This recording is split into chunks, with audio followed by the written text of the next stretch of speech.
Mark, how much pressure comes off when you win the first game of a road trip for the rest of the road trip in some ways? You always want to get the road trip off on the right foot, obviously, but the pressure won't get off until we get an X by our name on the playoffs. That's the reality of it. So every road trip you start out, you want to get that first win. It's important, but at this time of the year, when there's only 10 games left, the pressure will be on until again we clinch a playoff spot. How much video is being showed of the first and third periods from Tuesday? Well, we just looked at the positives of what we did well. I mean, the players, again, I've said this before, the players know what we look like now. They know who we are, and they know how to get back to the identity of our team, which they did in the third period. The second period wasn't great, but give Arizona some credit too. They went into Edmonton last night, and they got 4, and they took Oilers to overtime, and they had won 4 in a row. So maybe they're a much better team than people give them credit for. And you expect to come in, we're going to dominate for 60 minutes. It's not that type of game. So give them some credit as well. But give our team, give our players a lot of credit for fighting back in that third period and controlling that third period like we did.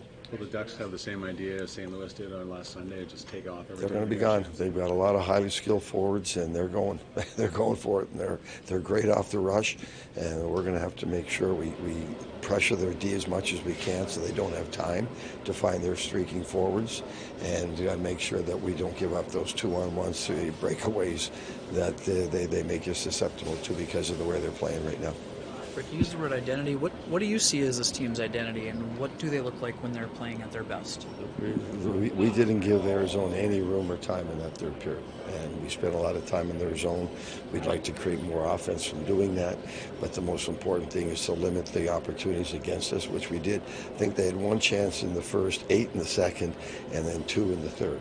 So we got back to playing the way we want to play, which is pressure, staying above, create turnovers, just take away all time and space as much as we can. Has it been challenging to play that aggressive style with consistency during this block of time? It's a mental thing that they've got to get used to playing that way for 82 games, right?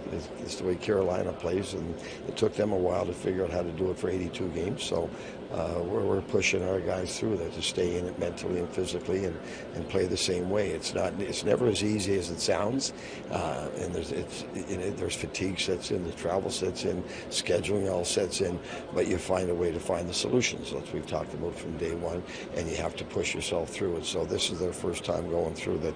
This is who we are, this is how we want to play, and then we have to do it for 82 games. Capobianco versus Sandberg, is that a style of opponent thing, or what goes into that decision? Offensively, he moves the puck a little better, shoots the puck.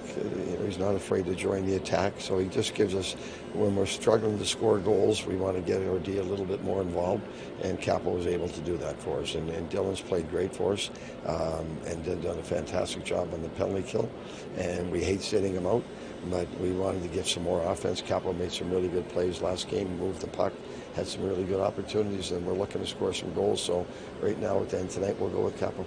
What kind of things do you say to Kyle Connor? We know it's been a tough time in terms of offense. There have been nights against Boston where he has looked dangerous like he normally does, and other nights where it hasn't gone as smoothly. What do you say to him at a time like this? He just talked now. I mean, he knows he's got to work his way through it as well. We can show him all the video we want and pump him up and do all the things, but he's a pro, and he knows what he has to do to be successful.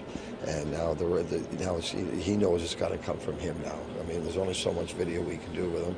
Show him where we can use open ice more to use his speed, get him in those situations where he can score or create offense. And he knows, he admits that the rest is up to him. And he's going to come through with this very, very soon here. With Dubois and Nino, are those two guys that can maybe create a bit more space with the way they draw opponents to them? They're big and they're strong, and they hang on to pucks, and they can make and buy time for him to get in the open. Yeah.